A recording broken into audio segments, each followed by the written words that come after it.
So for those of you who are new to How Do You Feel, this movement is really about inspiring global empathy and bringing audiences around the world together at a time when we've been so physically apart.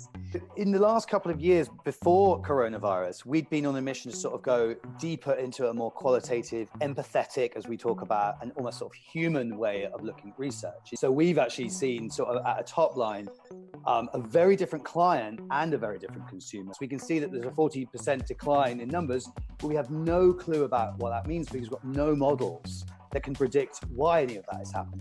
We're hearing all about a global recession on the horizon.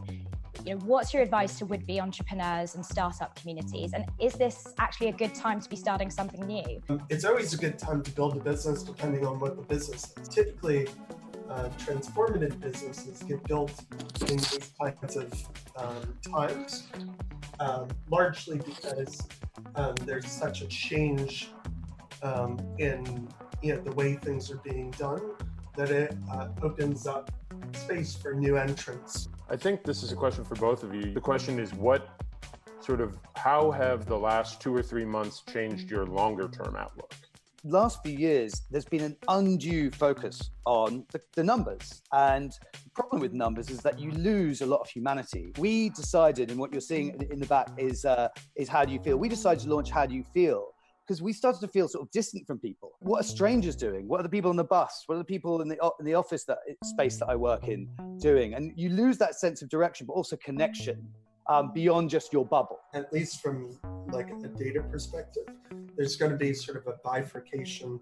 People are going to naturally seek more qualitative insights, and I think that's hugely valuable. They're also going to seek to build much, much more complex models and simulations. And technology is suddenly being supercharged. At the same time, we're also seeing this sort of back to basics. We're seeing this sort of going back to growing your own veg and cooking your own food. And what we've noticed in a lot of the conversations that we've been having is that people are using one to help the other. Next week, you can tune in where we will have the director of Facebook Planning joining us, Ian Edwards, for another session. Check out howdoyoufeel.live. See you soon and stay safe.